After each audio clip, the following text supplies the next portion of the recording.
Hi అండి అందరికీ. ఏందండి మమ్మలకైతే ఈ క్యారేజీల బాధ అయితే లేదండి. మనకేందండి ఈ క్యారేజీల బాధ ఎన్నాళ్ళున్న బాధ. పిల్లలు మనంతా మనకైనా కూడా మనకి ఈ క్యారేజీల బాధ మనకు తప్పట్లేదండి. మళ్ళీ అందిట్లో వాళ్ళు అది ఇది అంటాం. రోజు ఎప్పుడు ఇడ్లీ అట్టేనా ఇంకేమైనా లేదా అని అంటున్నారు. సరే ఏం చేశానంటే ఇంట్లో ఇడ్లీ పిండి ఉంది. ఆ ఇడ్లీ పిండితో పునుగులు అయితే వేసాను.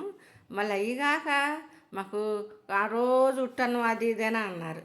సరే ఇంట్లో పుదీనాకు కొత్తిమీర ఉందని పుదీనాకు రైస్ వేసేసి మిల్ మేకర్ కూర అయితే వండేసేసి వేసేసాను. ఇవన్నీ ఎవరికో తెలుసా? ఇంకెవరున్నారు? మన చిచ్చర పిడుగు ఉందగా దేవి. ఆడపిల్లలంటేనే కోరికలు ఎక్కువ కదండి. కానీ ఏం చేస్తాను, తల్లులకు తప్పదు కదా, తీర్చాల్సిందే కదా. ఏంటంటే అమ్మాయికి క్యారేజ్ అయితే చదువుతున్నాను. ఏంది ఆమె చదువు అయిపోయినాక ఇంకా క్యారేజ్ అయింది అనుకుంటున్నారా?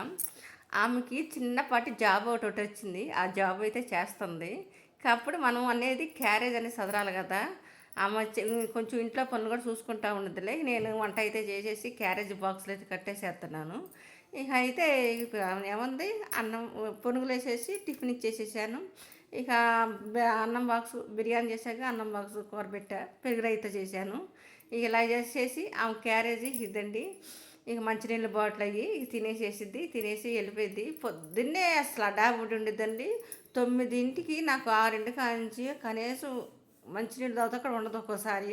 అంత హడావుడిగా ఉండిద్ది. ఆ హడావుడిలో ఇవన్నీ చేయమంటారు, కానీ తల్లులకి మనకైతే తప్పదు. ఇది మా ఇంట్లో కదండి, మన అందరిలో ఉందనుకుంటున్నాను. లైక్ చేయండి, షేర్ చేయండి, సపోర్ట్ చేయండి.